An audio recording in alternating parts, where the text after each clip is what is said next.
Good afternoon. This is Dimitri Lascaris coming to you from the Beqaa Valley in Lebanon on March 27, 2024. I am joined today by Laith Marouf, a Syrian Palestinian-Canadian who lived in Canada for 27 years and is currently based in Beirut. Thank you for joining me today. Thank you for having me.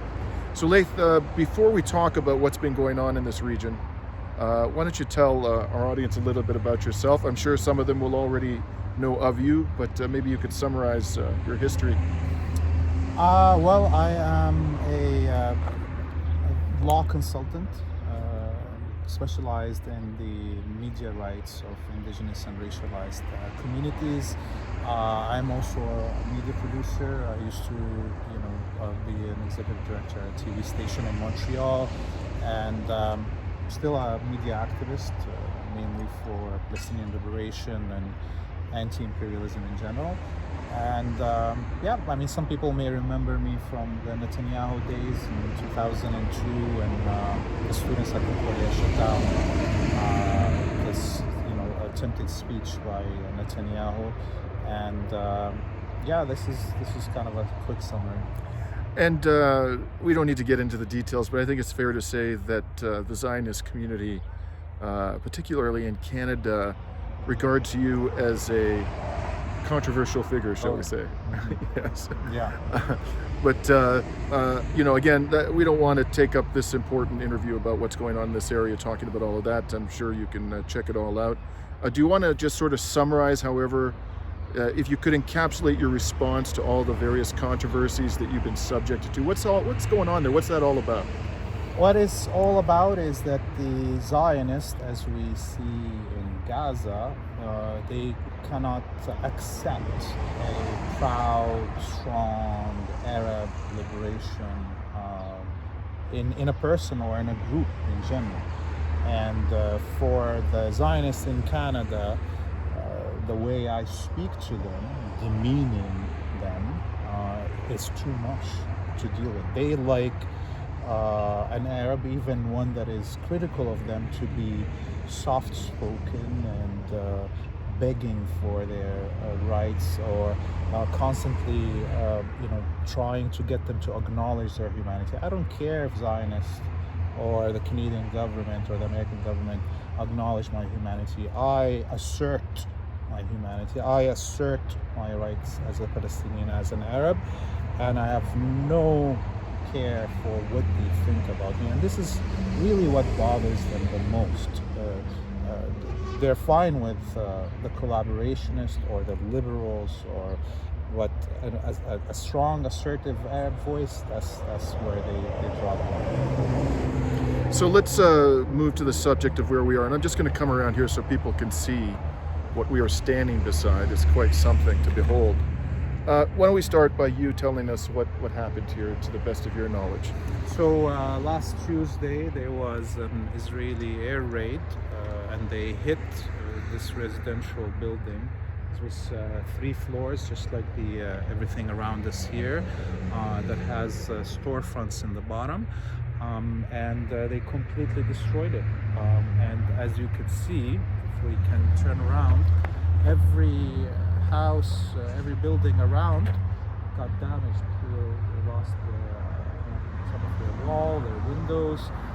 Similarly across the street, all the commercial stores lost their metal doors and they had to be exchanged. You can see that these are all new.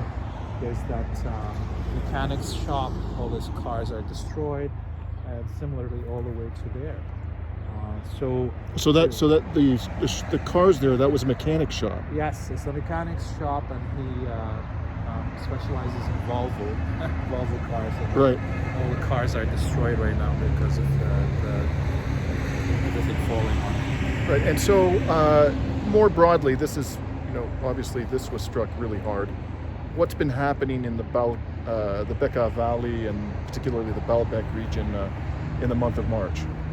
Yeah, it's the Israelis decided, I guess, to target the agricultural and industrial area in Lebanon. That's what the Beqaa Valley is. Yes, the Beqaa Valley is the food basket of Lebanon. and also has a lot of industrial areas because it's close to the border with Syria for exports. Therefore, what they were trying to do, the Zionists, is to destabilize more of the Lebanese economy as punishment for the Lebanese resistance. Obviously, the further the Zionists are hitting inside Lebanon, here we're close to 40 kilometers, 50 kilometers away from the border with northern Palestine. The further the Israelis are hitting, the further that Hezbollah is also hitting inside occupied Palestine. Today, earlier was the furthest point that the Israelis hit during this war in Hirmel, all the way in the north, Beqaa Valley, almost at the northern borders with Syria, not the eastern borders. So that's like 100 and somewhat kilometers away. So we should be expecting that Hezbollah in the next 24 hours will hit something that's around that far, because the declared tactics that Hezbollah has been saying is that it's a tit for tat, an eye for an eye. The further you go, the further we go. If you hit civilian targets, we will hit civilian targets. This is what Hezbollah declared, and they avoid, hitting civilian targets as a policy, Hezbollah.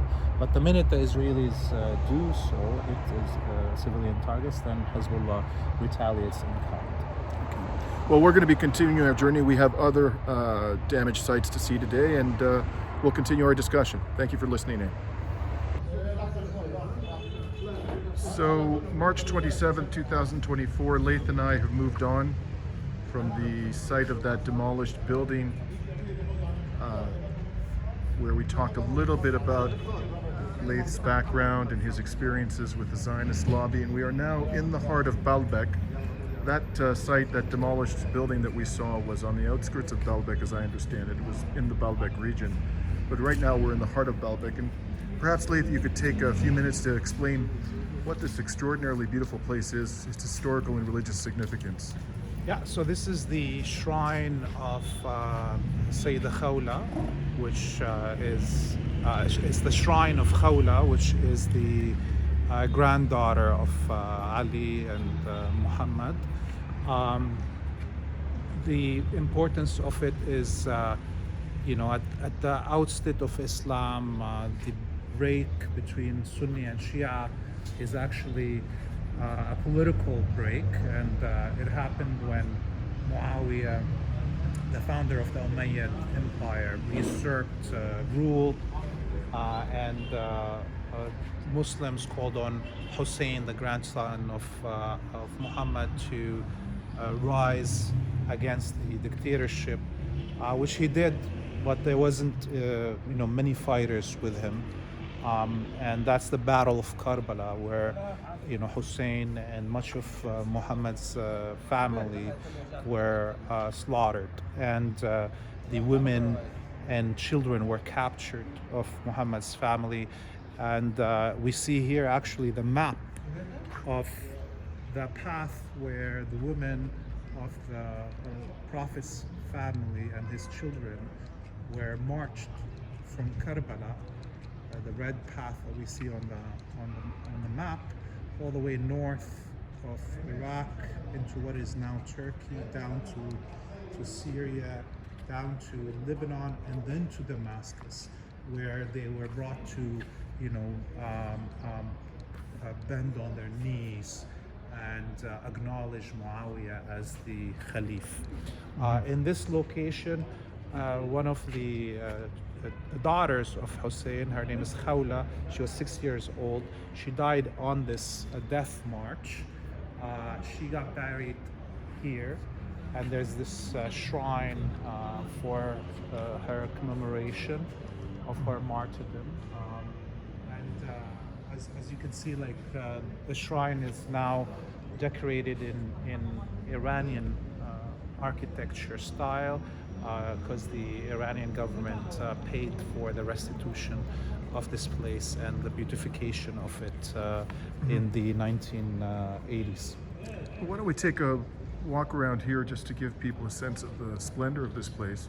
while we're doing that, I thought maybe we could follow up on the conversation we began at that structure that the Israeli military demolished.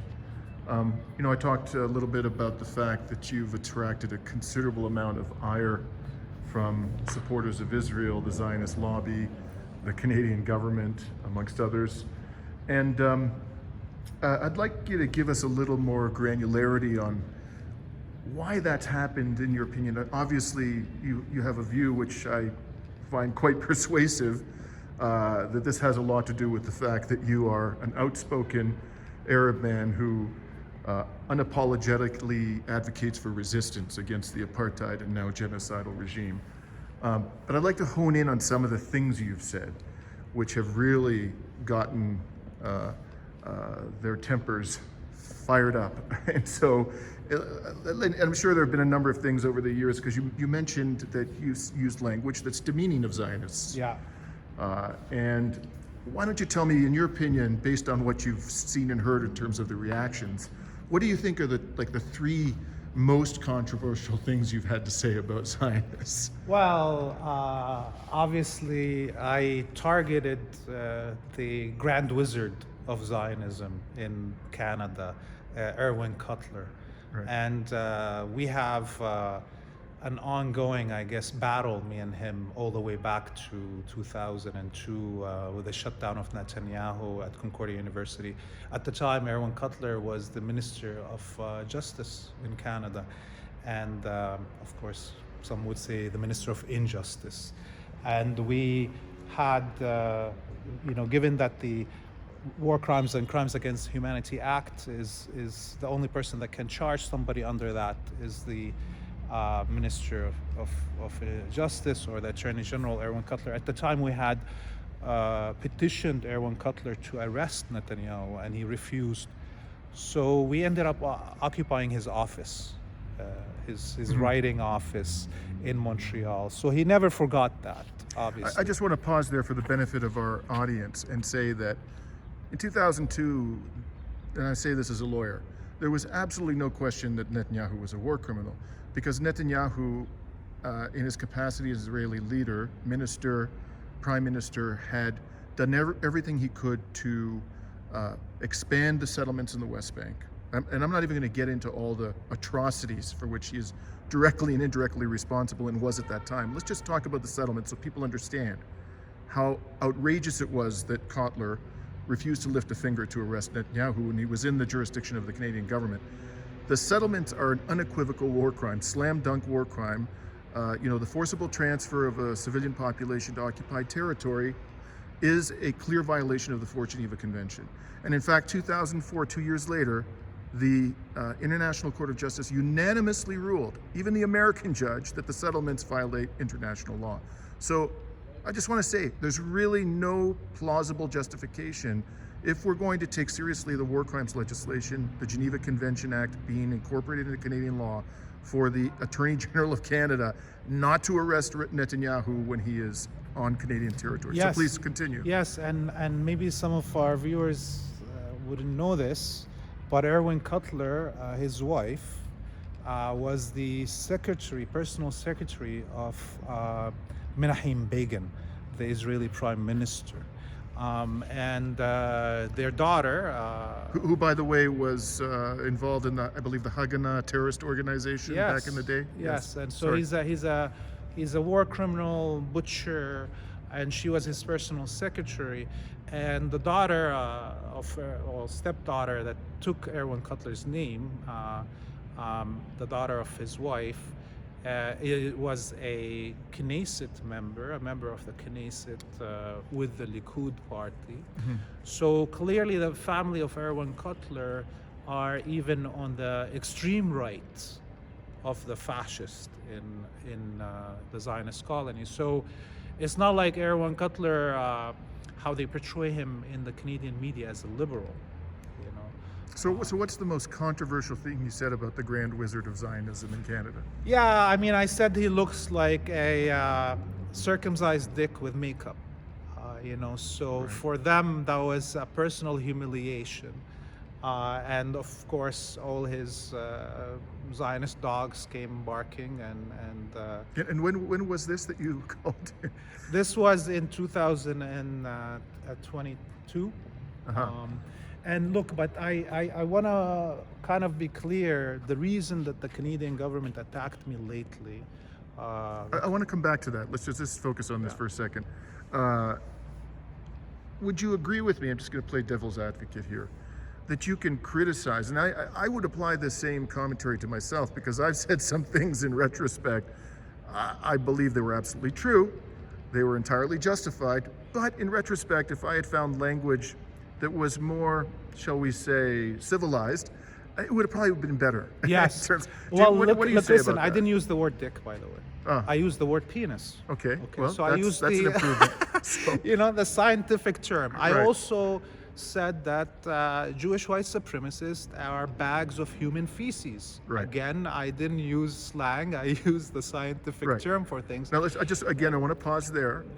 People may not know this, but when B'Tselem, the Israeli human rights organization, came out with its report on Israeli apartheid, it used that phrase repeatedly, Jewish white supremacy. Yes. Right. Yes. Sorry, so go ahead. So definitely it is nothing that I say is illegal to say.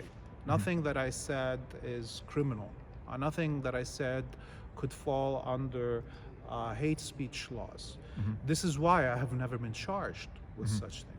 But what the Zionists do in their control of media in Canada, and when I say Zionists control the media in Canada, I don't mean Jews control the media in Canada.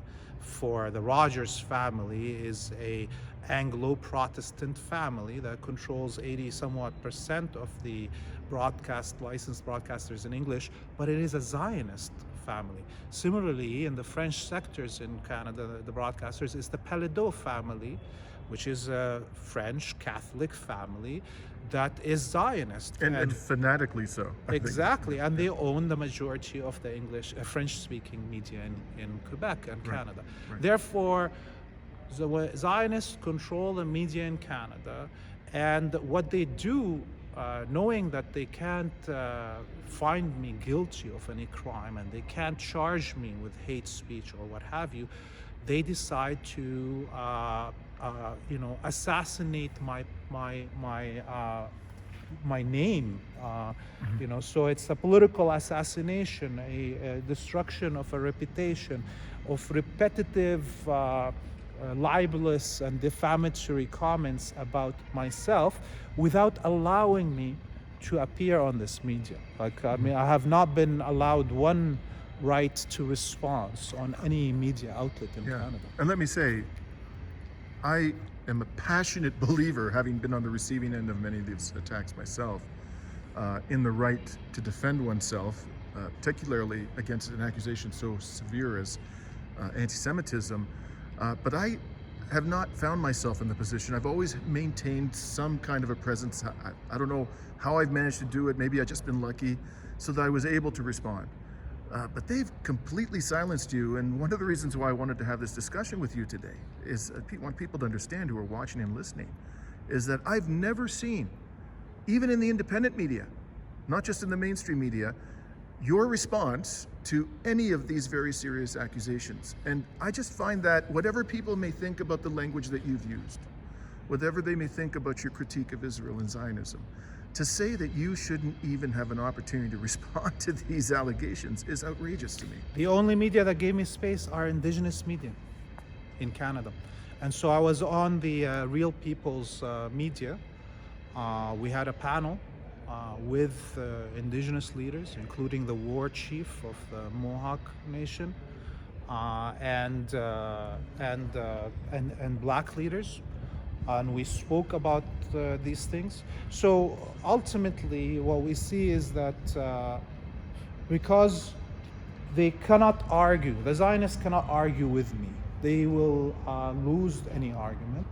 They prefer to not have any argument and just take all the space for themselves to defame their opponents. So you've mentioned two things. There's the rather unfortunate human feces comment, and then there was the human penis comment. I mean, I can't, even though I myself don't recommend people to use that language, I find it difficult not to be amused by it, only Yes. because the people we're talking about, and this is something I Yes. think it's very important to say, is that guys like you and I, we always punch up. Yeah. We're talking about people who are very powerful, right? Very influential people. We don't spend our time crushing people, even if we disagree with them, who really aren't having an impact on public policy. Yeah. So, you know, bringing people down a notch, these power mongers who are using their power in such a depraved way, with language which is admittedly disrespectful. Yes, and is, you know, there's this insistence that the Zionists have on respectability. I don't have to respect Hitler. I don't have to respect Pol Pot. We don't have to respect criminals. Therefore, this insistence that we only speak about Zionists in respectable language is actually counter to a revolutionary liberationist. We're supposed to be able to humiliate, make fun of these monsters, because the only other thing we can do if we don't joke about them is to take arms against them.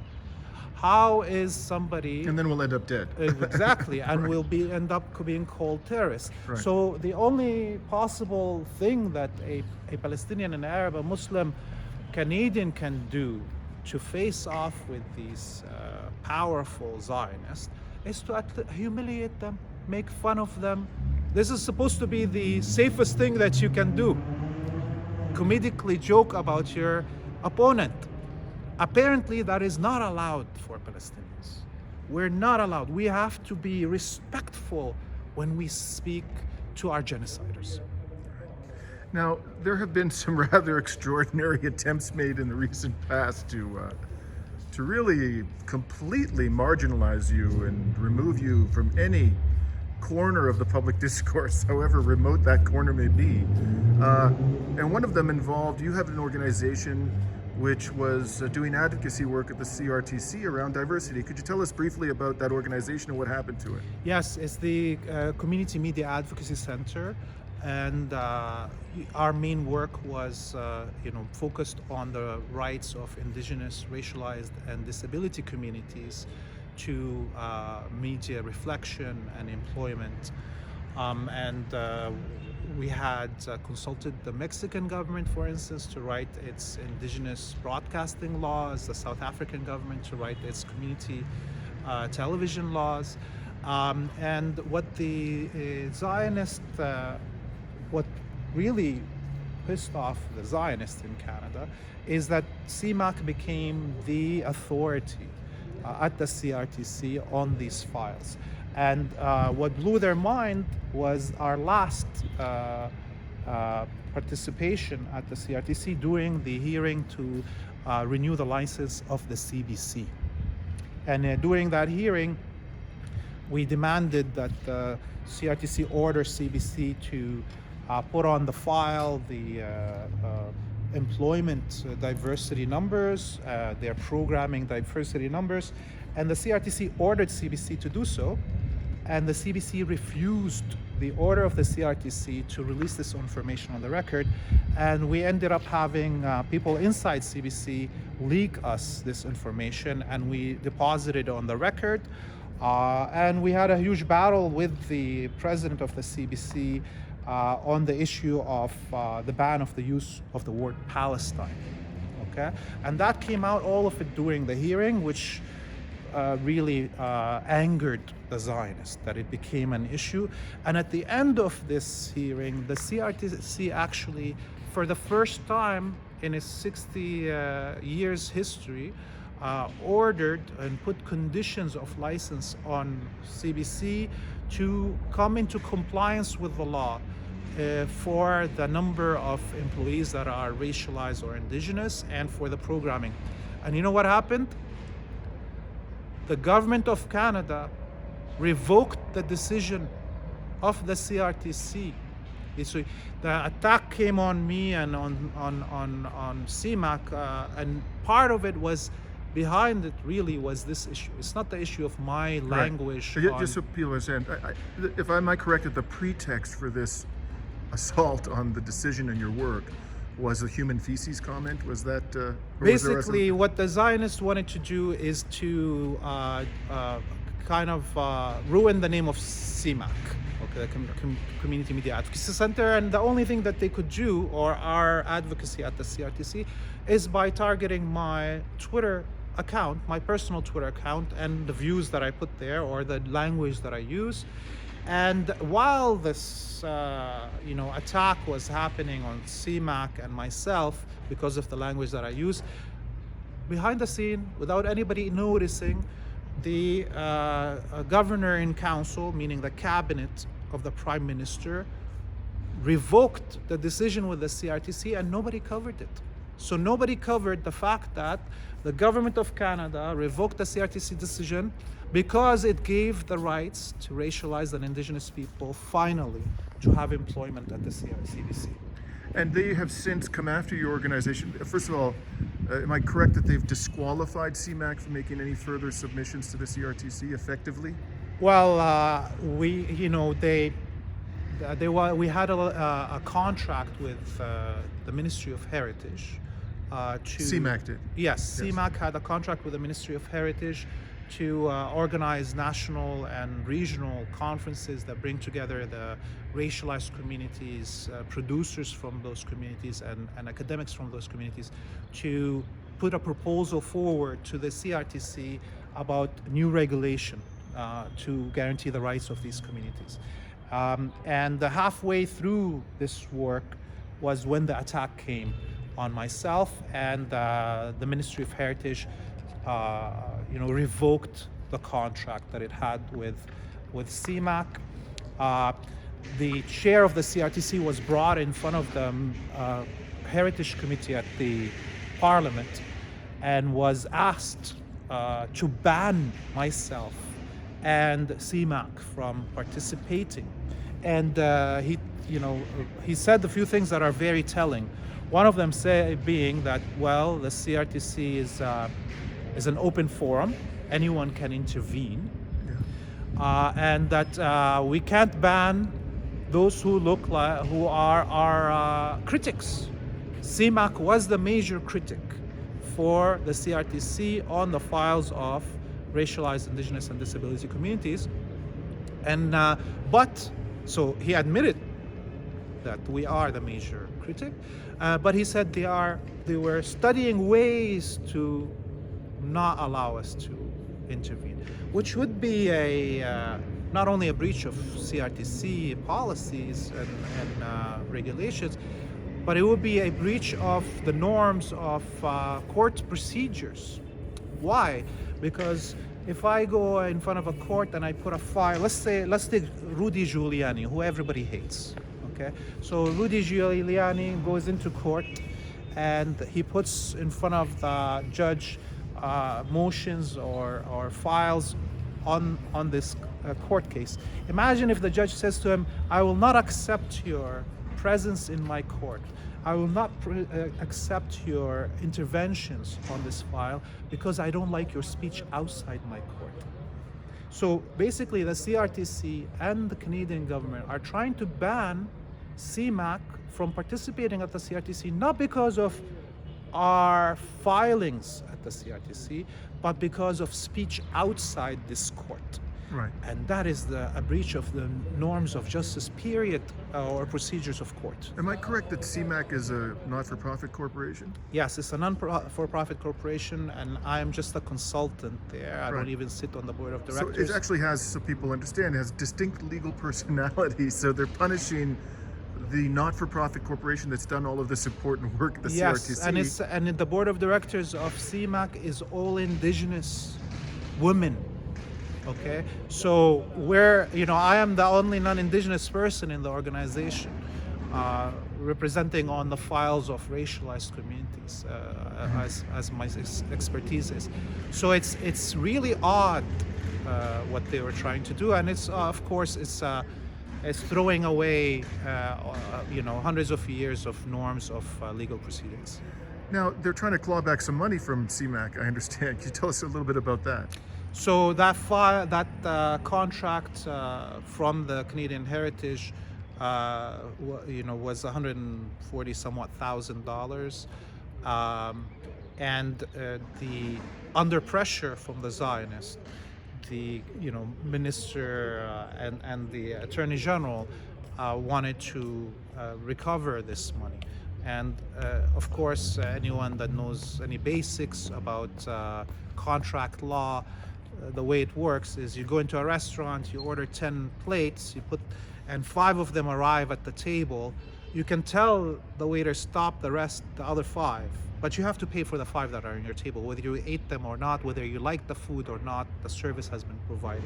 So in this situation, we had offered to return the money that wasn't spent, because we were halfway through the proceedings of the conferences and so on. We've done 3 out of the 6 conferences, and the Ministry of Heritage and the Canadian government were refusing. They're demanding all of the money back. So I want to be clear about something. So the submissions that you made up until that point in time, or that CMAC, not you, but CMAC, and perhaps you were formulating them, advocating whatever because of your position within CMAC, but they were formally the submissions of CMAC for which CMAC was paid. They're not claiming that there was anything false or anything that amounted to hate speech in those submissions. What they're saying is somebody who's closely associated with CMAC said things outside of that context, outside of submissions to the CRTC, and so they want money back for perfectly useful work that the CMAC did for the CRTC. Have I got that right? Yes. Again, there's nothing, like, there was a report to the Canadian Heritage halfway through the proceedings of these conferences. We got the full grade, perfect passing colors, and there was nothing in those conferences that they were pointing out to say that they don't like about it. So if I could just use that metaphor, so you go to the restaurant, those 5 dishes you ate, they were perfectly good dishes. Yes. But the waiter said something really nasty outside the restaurant. In your opinion, it's really nasty. Yes. So now you demand... In another life. Correct. Yes, in another country, not even inside the restaurant. Right, so now you demand to have the food for free. You don't have to pay anything for the food. Yes, which is... anyone who's a beginner lawyer in contract law would tell you that's a losing argument in court. And in fact, usually, if you do something like this in front of a judge, the judge will get really angry, because this is the basics of contract law, and will demand damages to the person that you're trying to sue. So the Canadian government, in order to appease these Zionists, were willing to go in front of a judge in the name of the Attorney General of Canada and lose badly and have to pay us damages, okay, all to appease the Zionists. And all they want to do, by the way, it's been now almost 2 years since this debacle started, and they keep on delaying with the court proceedings because they know they're going to lose. And but I predict, like, if we do go to court, which I don't think we're going to go to court. I think somebody is going to close the file very soon as the pressure from the Zionists lifts. But if we do go to court and we win, which we will win 100%, they will appeal it to the appeals court, and they will appeal it to the Supreme Court, causing CMAC to incur legal expenses. Exactly, and all to appease the Zionists, not because there's any legality or there's any hope of them winning, and they'll drag it on for 10 years all the way to the Supreme Court and get humiliated. By that time, Trudeau and all his minions will have been out of politics and forgotten, and all the money that they would have wasted for the Canadian government and the Canadian public would count on somebody else's back. Normally, I'd say they would be forgotten, but given their complicity in this genocide, I have a feeling they're not going to be forgotten anytime soon. Oh, yes. Now, the last thing I want to talk to you about is really quite extraordinary. Maybe we take a chat over here or take a walk over here and let our audience see what else, what other beautiful wonders we're surrounded by. There was an extraordinary. Do you want to tell us something about that before I ask you my question? Oh, we're going to go into the shrine itself. Do we need to take our shoes off for the shrine? We can probably...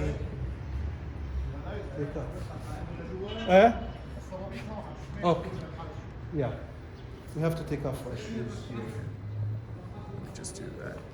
And so, perhaps before I ask you my last question, you could just take a quick tour of this wonderful shrine. معلش نحطهم هون.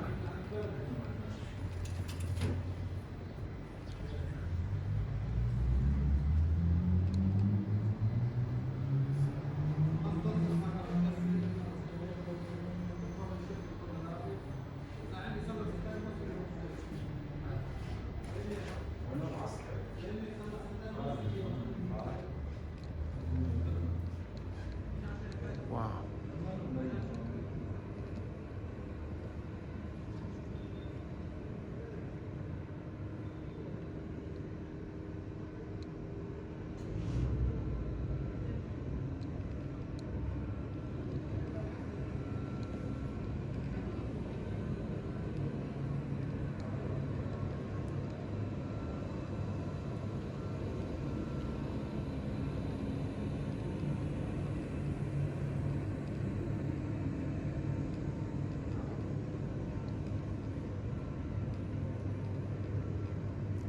So is that where the little girl was supposedly buried, Yes. according to tradition? Yes. So this is her grave site, Right. and people go close to it and pray to her.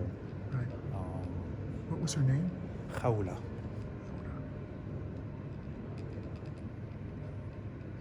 And this shrine has existed for how long? It has existed for almost 300 years now. And obviously it's been renovated. So the Iranian government funded the renovation of the interior as well? Not Yes. just the exterior? Yeah.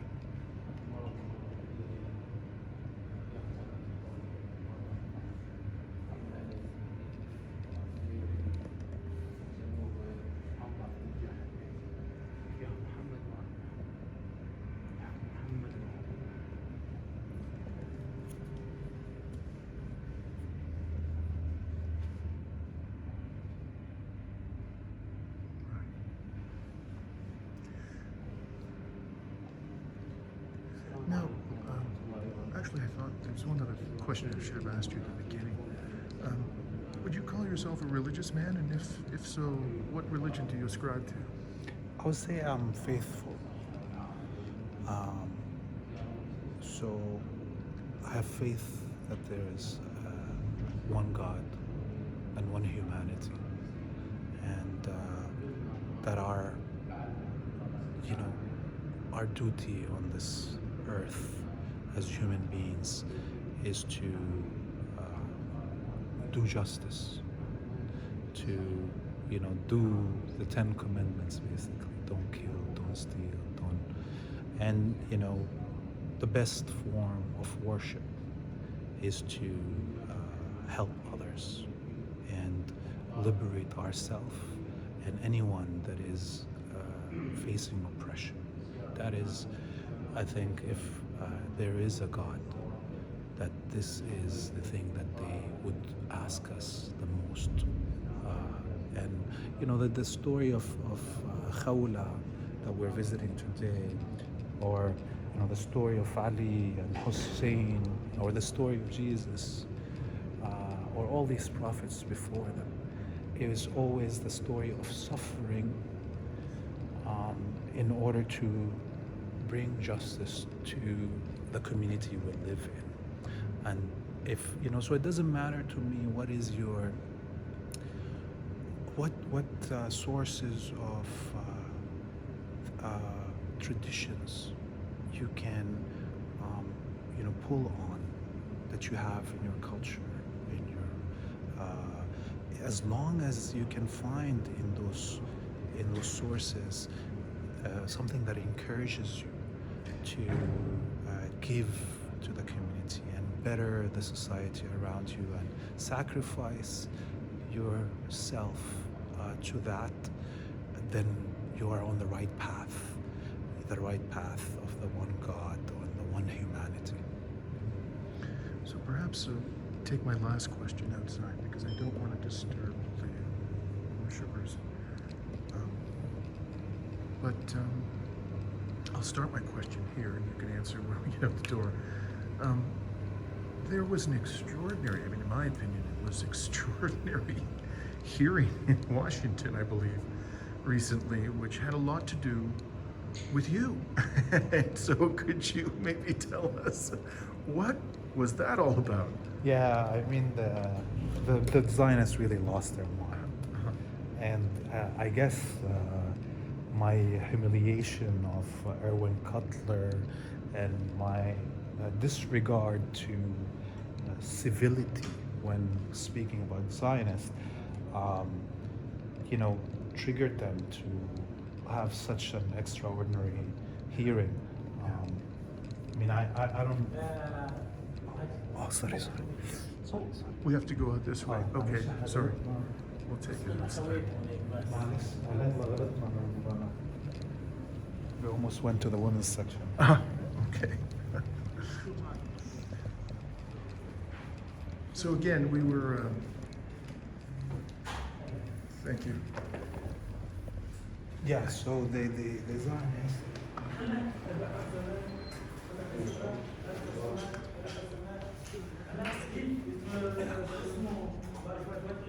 Yeah, they convened a congressional hearing that brought together Canadian parliamentarians, Israeli Knesset members, British parliamentarians, and white South African parliamentarians.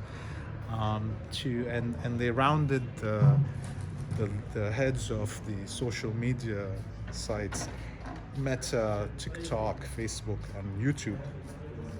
And in this hearing, they brought out all my tweets and my posts and asked openly these media outlets to close two accounts. That of the Ayatollah Khamenei, the head of the Iranian state, and myself, Laith Marouf. When I saw that, I cracked up. Obviously, it's a huge honor to be put on the same level of a leader of a 90 million people nation with nuclear power, but it also shows you the ridiculousness and the fragility of the Zionists, that they have to go after Laith Marouf with 20,000 followers on Twitter because they got hurt in their feelings, that they lose their minds. And this is what, in general, you could see how Zionists deal with Palestine liberation. Currently, they've already lost their minds. Mm-hmm. They cannot come up with clear arguments, and the only reason that they are able to do what they did to me is because of their undue influence that they have. Otherwise, any logical person, if a head of TikTok or Facebook or whatever would have looked at my account, would be like, that's not even worth the trouble. It doesn't have that many followers. Why would they target? Why would the Congress be interested in this? Right. And just to close the loop on this quite extraordinary episode, they got nothing better to do with their time? The United States is falling apart, for God's sakes. There's a genocide. There's an existentially dangerous war being fought in Ukraine. There's millions upon millions of Americans living in the streets, and they took their precious time to pressure the heads of social media to remove you, who had a maximum of 20,000 followers on Twitter, permanently from the social media platform. It's quite extraordinary. But I just want to highlight that I believe one of the people who participated in this fiasco, this circus, who led the charge, was Debbie Wasserman Schultz, who I believe was the former chairperson of the Democratic National Committee and who helped cheat Bernie Sanders out of the Democratic nomination in 2016 by feeding Hillary Clinton the questions for the debates with Bernie Sanders. I think I've got that right. Yes, she was the chair of these hearings, these proceedings at the Congress, which again, I was like, wow, they have to bring the head of the Democratic Party to punish Laith Marouf. Whoa, to round up all these parliamentarians from the world. I'm like, wow, I joke about it, but truly, my account was effective. even if it didn't have this much reach, effective in empowering other Arab and Palestinian people in the diaspora because of my, uncompromising language, my strong positionality in support of liberation, the fact that it's 30 years of the Zionists trying to destroy me, Right. so many times, and I keep on popping back up, never bowing down, never softening my language or my positionality, and I have become this global authority on broadcast law in those files. These are all things that anger them, So they're playing basically, instead of whack-a-mole, whack-a-lathe. Yeah. So I just want to say to our audience, although you've been completely disappeared from the public discourse in Canada, you are making regular appearances on the Garland Nixon show. Yes. I happen to be a huge fan of Garland Nixon because he brings a kind of a streetwise knowledge and experience and wisdom to complex geopolitical questions, and he's also extraordinarily funny. And you've been coming on that show now and providing, I think, extraordinarily insightful and informative analysis about the geopolitics of this region. So I recommend that people watch your appearances. How often are you appearing? Once a week? Once a week, yes. Once a week on the Garland Nixon show. Yeah, And should on also Tuesdays watch usually. Right, and you should also watch Garland's other commentary because really, as I said, he's providing a perspective that is badly needed, as are you, Yes. in the public discourse. I love him, Garland. He's a great man. He's a great man. So thanks very much for speaking with us All today. right.